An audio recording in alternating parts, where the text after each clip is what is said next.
किसी भी बिज़नेस को लेके जो सबसे बड़ी परेशानी है ना, वो मार्केटिंग है कि हम अपनी प्रोडक्ट को सेल कैसे करें, मार्केट में कैसे जाएं। 80% लोग भाग जाते हैं मार्केटिंग पे आके। किसी भी चीज़ का प्लांट लगाना, किसी भी चीज़ की प्रोडक्शन करना, ये इतनी मुश्किल नहीं है जितना मुश्किल है उस प्रोडक्ट को ले जाके कंपटीशन के दौर में मार्केट में बेच देना। ये बड़ा फ़न है। जब सोना यूरिया पाकिस्तान में आया था ना, तो खाद कोई नहीं लेता था सोना यूरिया। सेल अफसर जाके रात के वक्त जिस ज़िम्मेदार की फसल में पानी लगा होता था ना, ज़िम्मेदार से चोरी उसकी फसल में यूरिया डाल आते थे। यूरिया डालने से फसल बहुत अच्छी हो जाती है। 3-4 दिन के बाद जाके वो ज़िम्मेदार को पूछता था सेल अफसर, भाई तेरी ए फसल अच्छी है, ए कमज़ोर है, इसकी वजह की है? तो वो कहता था पता नहीं यार, पानी तो मैंने दोनों को एक ही दिन लगाया। तो वो बताते थे कि इस फसल में मैंने यूरिया डाला है आपसे चोरी, और इसमें नहीं डाला। इस तरीके से यूरिया की सेल शुरू हुई थी। बात समझ में? आज 1 करोड़ रुपया लेके जाए ना, तो यूरिया की एजेंसी नहीं मिलती हमें। यानी ये आसान काम नहीं है, ये मुश्किल काम है। लेकिन ये इतना मुश्किल नहीं कि इसको नामुमकिन बना दिया जाए। जब कोका कोला पाकिस्तान में आई थी, तो इसकी पहले साल में 25 बोतलें बिकी थी। आज कोका कोला की एजेंसी ले सकता है आम बंदा? नहीं ले सकता, मुश्किल है, लेकिन नामुमकिन नहीं है। ऐसे ही है। चेरी ब्लॉसम का नाम तो सुना होगा आपने? नहीं, क्रीम नहीं, पॉलिश। जब चेरी ब्लॉसम मार्केट में आई तो कोई भी ख़रीदार नहीं था। तो जिस बंदे ने चेरी ब्लॉसम बनाई थी, उसने मुलाजम रखे जो दुकानों पे जाके पूछते थे, भाई चेरी ब्लॉसम है? वो कहते थे नहीं। तो कहते थे अगर तेरे पास चेरी ब्लॉसम नहीं है तो तेरे पास है क्या? तो रखा क्या? तू कैसा दुकानदार है, तेरे पास चेरी ब्लॉसम ही नहीं है? वो हर रोज़ एक दो बंदे आते दुकानदारों के पास, यही पूछते। अब दुकानदारों का माइंड बन गया, यार चेरी ब्लॉसम कोई अच्छी चीज़ है। कस्टमर आते हैं, पूछते हैं, और साथ में ये भी कहते हैं तू चेरी ब्लॉसम नहीं रखा, तो रखा की है? तो फिर जब चेरी ब्लॉसम की गाड़ी गुजरती थी ना, उनकी दुकान के सामने से आहिस्ता वो सारे दुकानदार उसे स्टॉक ले लेते थे। जब ले लेते थे तो फिर कोई गाहक नहीं आता था। गाहक तो उसके मुलाजिम थे। तो जाहिर है कोई भी दुकानदार अपनी दुकान के अंदर एक स्टॉक रख के नहीं बैठ सकता। उन्होंने उसको मजबूरन बेचा, जैसे भी बेचा।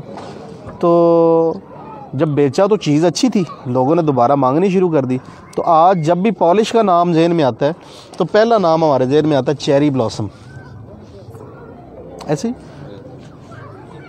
शुरुआत हमेशा मुश्किल होती है, लेकिन कहीं ना कहीं से कभी ना कभी करनी पड़ती है। नया बंदा जब भी प्रोडक्ट मार्केट में लेके जाता है ना, उसके जहन में बड़े ना सुहाने ख्वाब सजाए होते हैं उसने, वो टूट जाते हैं कि मैंने जनाब ये चीज़ बना ली, अब मैं इसको बेचूंगा, अब मैं लखपति हो जाऊंगा, फिर मैं करोड़पति, और फिर मैं अरबपति हो जाऊंगा। होते हैं, ये नहीं कि होते नहीं, लेकिन यार एक प्रोसेस का नाम है ना। अब मैं मिसाल के तौर पे मैंने ये कप बना लिया है, और मैं जाता हूँ दुकानदार के पास कि भाई मेरा कप रख लो। दुकानदार पूछेगा भाई तेरा नाम की है, तू कित्थों आया है? ना वो मुझे जानता है, ना वो मेरी प्रोडक्ट को जानता है। वो हमारे से प्रोडक्ट ले लेगा? नहीं लेगा ना। लेकिन अगले हफ्ते सेम डे हम फिर जाते हैं, अस्सलाम वालेकुम जी, मेरा नाम शाहिद है और ये मैं कप बेचता हूँ। तो उसको याद आ जाएगा, यार ये बंदा तो पिछले हफ्ते भी आया था। बात समझ नहीं मेरी? पहले वो हमें जानता ही नहीं था, उसके पास रोज़ाना बंदे आते हैं, वो भूल जाता है। जब आप सेम डे अगले हफ्ते उसके पास जाते हैं, तो अब आपने उसको याद करवा दिया कि मेरा नाम क्या है और मैं क्या काम करता हूँ।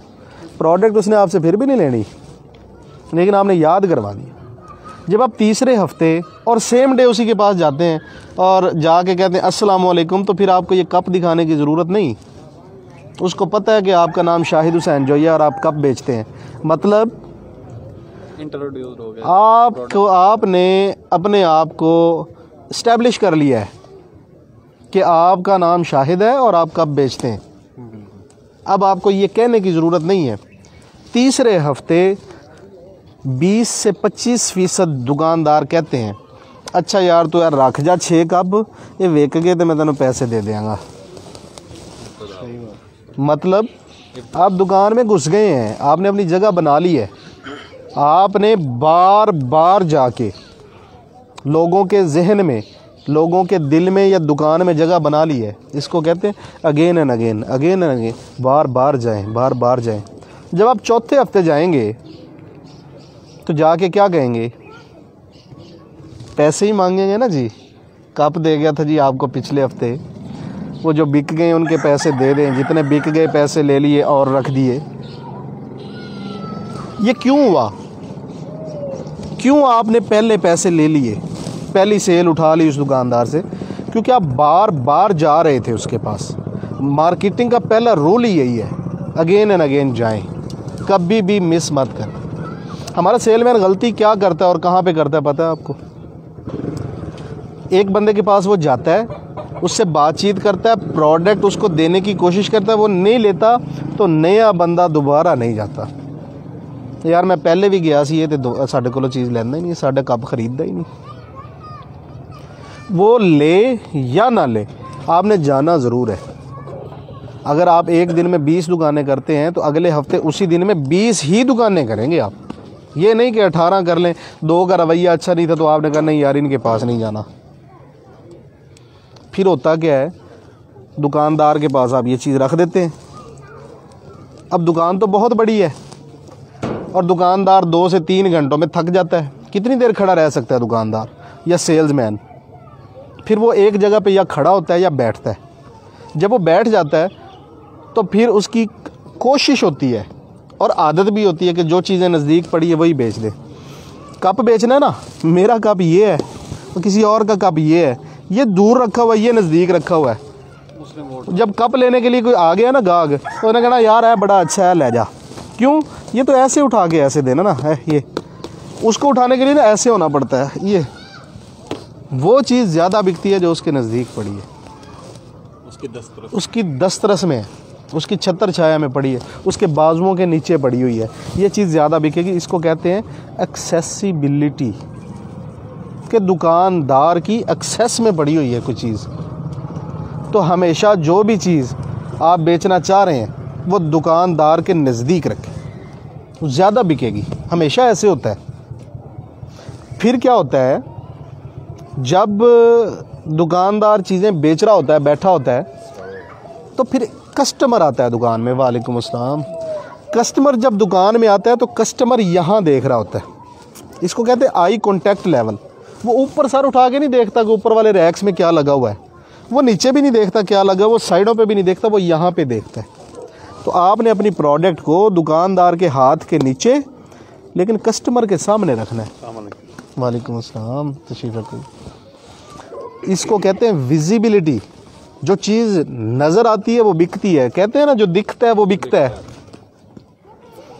कप है, दुकानदार के हाथ के नीचे भी पड़ा है, खा वो पीछे पड़ा है, खा वो आगे पड़ा है, खा लेफ़्ट राइट पड़ा है, वो नज़र भी आ रहा हो उसको।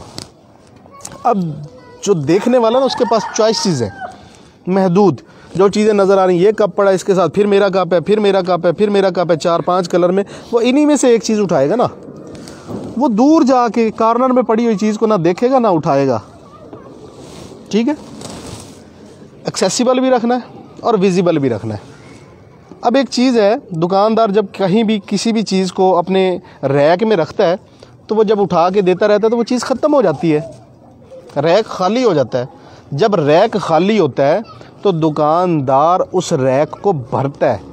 अगर तो आपकी प्रोडक्ट पड़ी है तो वो उठा के आपकी ही प्रोडक्ट रखेगा, लेकिन अगर आपकी प्रोडक्ट नहीं पड़ी तो वो इस रैक को खाली नहीं रखेगा, कोई और लगा वो इसको, ये तो ख़त्म हो गया, वो इसको उठा के यहाँ रख लेगा।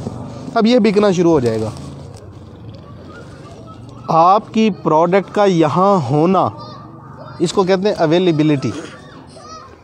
आपकी अवेलेबिलिटी गई तो विजिबिलिटी गई, विजिबिलिटी गई तो एक्सेसिबिलिटी गई, एक्सेसिबिलिटी गई तो again and again, again and again सब ख़त्म। आपकी प्रोडक्ट हर वक्त दुकान पे मौजूद होनी चाहिए, वो विजिबल होनी चाहिए यानी नज़र आनी चाहिए, वो दुकानदार की एक्सेस में होनी चाहिए यानी उसके हाथों के नीचे रखी होनी चाहिए। वो चीज़ें ज़्यादा बिकती हैं। सेल्समैन का रवैया बड़ा मैटर करता है। हमारे सेल्समैन क्या करते हैं, मोटरसाइकिल पे हों, कार पे हों, कैरी डब्बे पे हों या वो पिकअप पे हों, हमारे मैंने अक्सर देखा है, मोटरसाइकिल वाला आया, दुकानदार के सामने मोटरसाइकिल रोकी है, हाँ चाचा नहीं, चलो जी, ये क्या हुआ है चाचा, नहीं, और गया।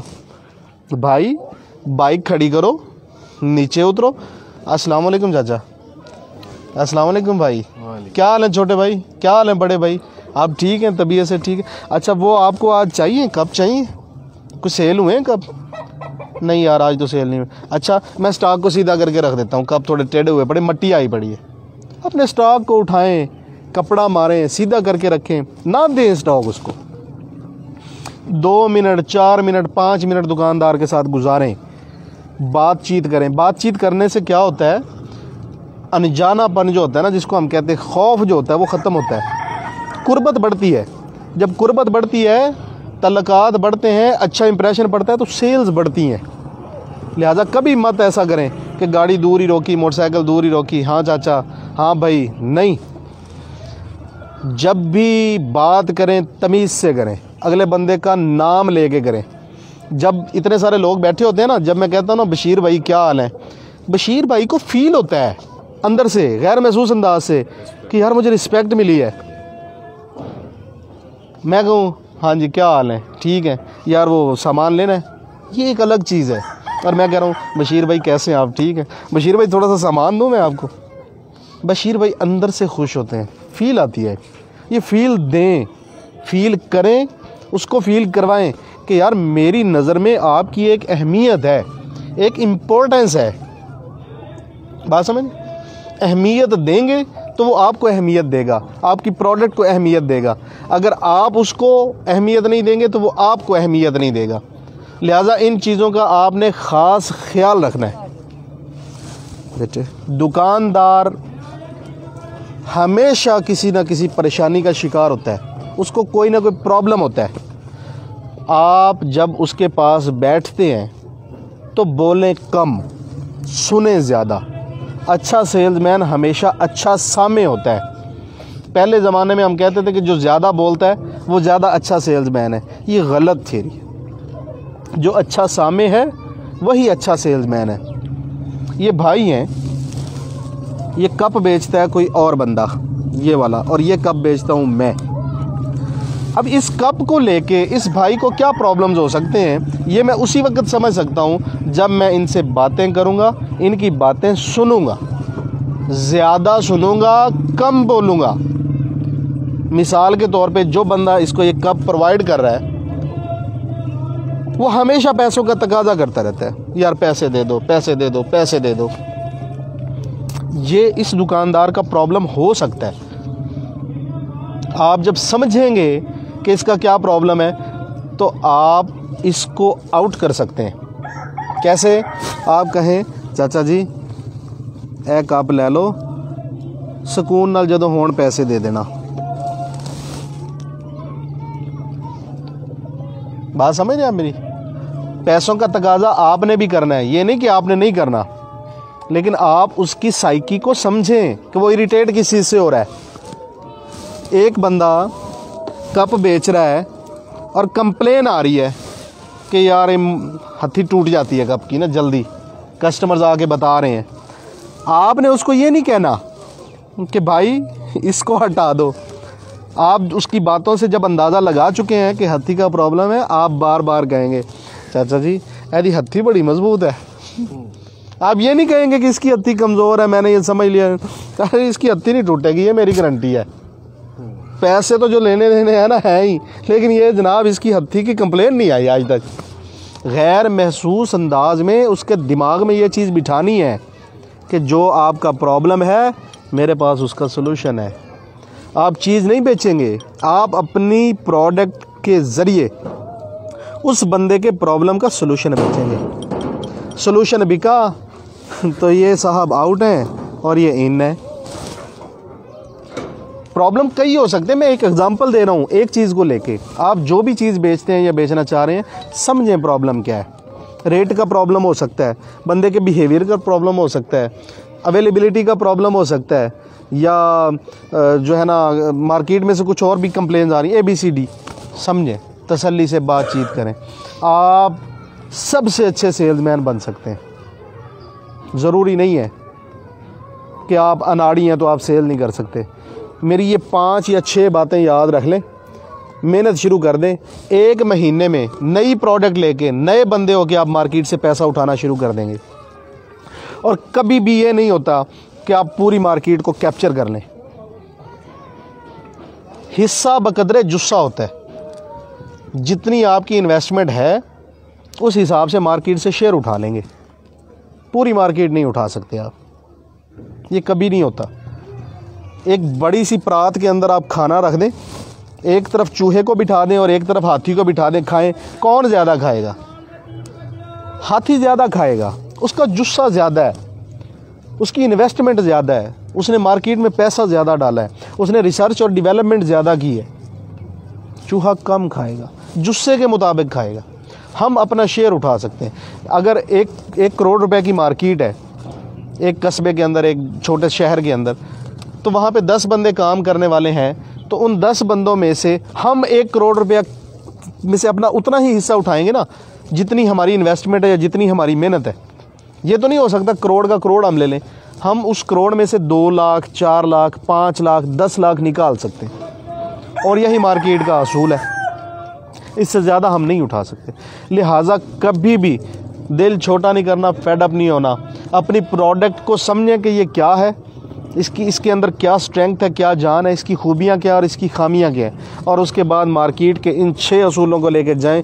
इंशाल्लाह 1 महीने के अंदर आप प्रोग्रेस देखेंगे, आप मार्केट से पैसा उठा रहे होंगे।